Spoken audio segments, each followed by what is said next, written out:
Anoop K R ഞങ്ങളുടെ പ്രതിനിധി കൂടി അവിടെ നിന്നും ചേരുകയാണ്. അനൂപ് കെ ആർ, മൂന്ന് കാര്യങ്ങളാണ് പ്രധാനമായുള്ളത്. ഒന്ന്, പാലം തകർന്നത്. രണ്ട്, നീരൊഴുക്ക് ഇപ്പോഴുമുണ്ട്.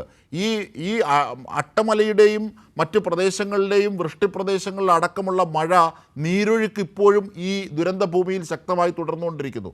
കാലാവസ്ഥ എങ്ങനെയാണ് അവിടെ എയർലിഫ്റ്റിംഗ് സാധ്യമാകുന്നില്ല എന്നാണ് ഹെലികോപ്റ്ററിൽ നിന്ന് വിവരം ലഭിച്ചത്. ജിംഷാദ്, അതിശക്തമായിട്ടൊരു മഴയുടെ സാഹചര്യം ഇവിടെ ഉണ്ട്. അതുകൊണ്ട് തന്നെ കാർമേഘങ്ങൾ നിറഞ്ഞൊരു ആകാശവുമാണ്. അത് എയർലിഫ്റ്റിംഗിന്റെ ഒരു സാധ്യത അത്ര മേൽ പ്രായോഗികമാവണം എന്നില്ല. എന്നാൽ കൂടി യാത്രയുടെ ശ്രമങ്ങൾ നടക്കുന്നുണ്ട്. ഏറ്റവും പ്രധാനപ്പെട്ട കാര്യവും പ്രായോഗികമായി ഏറ്റവും പെട്ടെന്ന് ചെയ്യാവുന്നത് ഈ ഏതെങ്കിലും വിധത്തിൽ അവിടേക്ക് എത്തിപ്പെടാനുള്ള ഈ റോഡ് വഴിയുള്ള യാത്രാമാർഗം പുനഃസ്ഥാപിക്കുക എന്നുള്ളതാണ്. ഏതായാലും അതുമായിട്ടുള്ള ശ്രമങ്ങൾ നടക്കുന്നു. എന്നാൽ അത് പരിപൂർണമായി പൂർത്തീകരിക്കാൻ സാധിക്കാത്ത വിധത്തിലുള്ള ഒരു പ്രശ്നം കൂടിയുണ്ട്. കാര്യം ആ പുഴയിൽ, പ്രത്യേകിച്ച് ഈ ചൂരൽമല പുഴയിൽ വലിയ കുത്തൊഴുക്കാണ് രൂപപ്പെട്ടിരിക്കുന്നത്. രാവിലെ മുതൽ തന്നെ ആ രീതിയിൽ തുടരുകയും ഇടയ്ക്കിടെ അത് വർദ്ധിക്കുകയും എല്ലാം ചെയ്യുന്ന സാഹചര്യമുണ്ട്.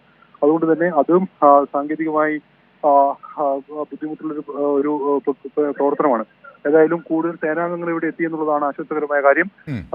അവിടെ മലമുകളിൽ, മേലെ മുണ്ടക്കയിലും അതോടൊപ്പം അട്ടമലയിലും പുഞ്ചിരിമറ്റത്തുമെല്ലാം NDRFന്റെയും മറ്റ് ജീവരക്ഷാ സംഘങ്ങളോടുമെല്ലാം അവിടെ എത്തിയിട്ടുണ്ടെന്നുള്ളതാണ് ആശ്വാസകരമായ കാര്യം.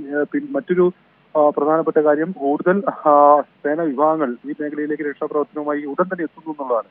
അതോടൊപ്പം മറ്റ് സുരക്ഷാ സംവിധാനങ്ങളും സജ്ജീകരണങ്ങളും എത്തുന്നു എന്നുള്ളത് കൂടിയാണ്. ഏതായാലും മരണസംഖ്യ സംബന്ധിച്ചുള്ള ആശങ്കയുയർത്തുന്ന കണക്കുകൾ കൂടി പുറത്തു വരുന്നുണ്ട്. അത് പലതും ഈ ചൂരൽമലയിൽ നിന്നാണ്. ചൂരൽമലയിൽ അപ്രതീക്ഷിതമായി ഇരച്ചു കയറിയ മലവെള്ളം ജീവൻ കവർന്നത് ഒട്ടേറെ പേരുടേതാണെന്ന് നമുക്ക് തീർച്ചയായും ഇപ്പോൾ ആ ഒരു അനുമാനത്തിലേക്ക് എത്തേണ്ടി വരും.